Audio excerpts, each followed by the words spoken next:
In just 3 days, we've had 3 threats. President Obama insisting he does not need Congress. I've got a pen and I've got a phone. And I can use that pen to sign executive orders. Where I can act on my own without Congress, I'm going to do so. I'm also going to act on my own if Congress is deadlocked.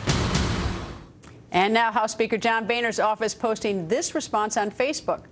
President Obama says he has a pen and a phone he can use to bypass Congress. Pens and phones are nice, but we have the Constitution.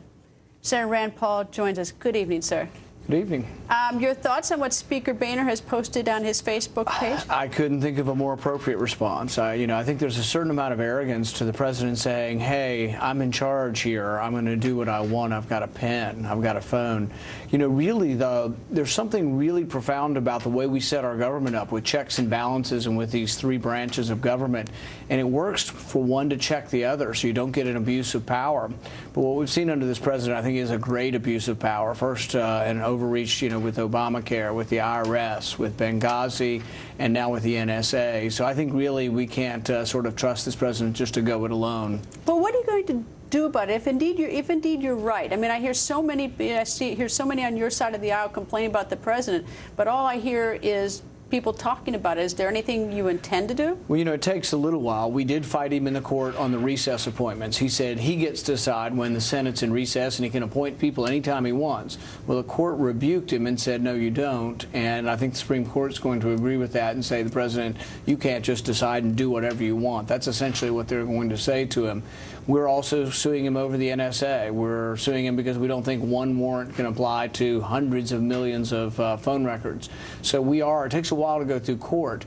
I also think we need to sue over the idea on Obamacare that he thinks he can amend it. He says he's got his pen and he just changes it willy-nilly whenever he wants.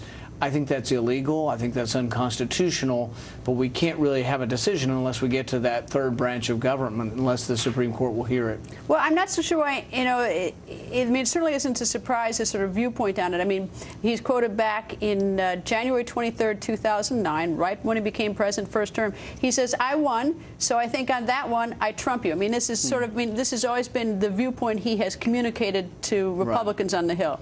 Well, the danger to majority rule, to him sort of thinking, well, the majority voted for me, now I'm the majority, I can do whatever I want, and that there are no rules that restrain me, that's what gave us Jim Crow. That's what gave us the internment of the Japanese, that the majority said you don't have individual rights, and that individual rights don't come from your creator, and they're not guaranteed by the Constitution. It's just whatever the majority wants. There's a real danger to that viewpoint, but it's consistent with the progressive viewpoint. It's been going on for 100 years. Progressives believe in majority rule, not constitutional rule. They don't believe that rights are inherent to the individual. They think your rights are whatever the government says they are, whatever the majority says. Okay, unless of course you're the shoe's on the other foot. Exactly. It's always that way, but that's the interesting thing about politics. People have different views depending on who's in power. What's being said sort of behind the scenes on Capitol Hill about this? Because I know I hear sort of the growing dissension. I mean, people are growing more unhappy with it, although the president does have vast power to do things. Right. I think that even on his side, even on the Democrat side, there's a certain feeling that it's a bit arrogant and a bit of a bully that comes forward and says, I don't care about Congress. I wish there were more on the other side and that we could have a bipartisan uprising that says Congress is going to take its power back. We're going to take our power back. We've given up too much to the president. And to me, this isn't a partisan issue. If this were a Republican president, I'd be saying the exact same thing. Congress needs to assert its authority. War power is a great example. We voted to declare war on Iraq or to give a use of authorization of war. It's over now. Congress needs to take that back and deauthorize the war. The president actually agrees with me on that, but it's once again a separation of powers issue. Congress needs to take back that authority for war and not give it up, in time, without any limits. All right, you mentioned the NSA, so I have to ask this question. Snapchat. Apparently you're on Snapchat. Yeah, I like the idea of my chats disappearing so the NSA can't look at them. So, yeah, we're chatting.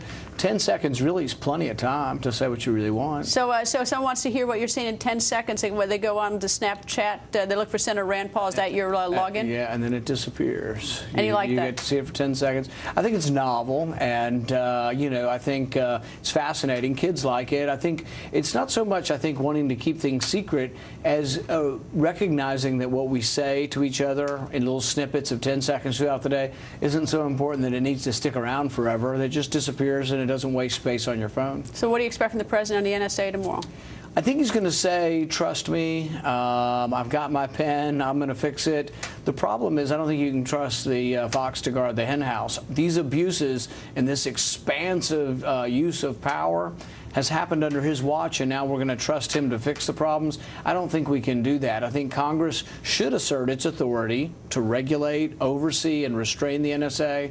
But ultimately, I think this has to be decided by the Supreme Court, because I don't think a single warrant should apply to millions of Americans. I think warrants should be specific to the person and the place and the items you're looking for. Well, if you actually read the text of the Fourth Amendment, it's actually quite plain. I mean, it's pretty narrow. But anyway, nice to see you. Thank you.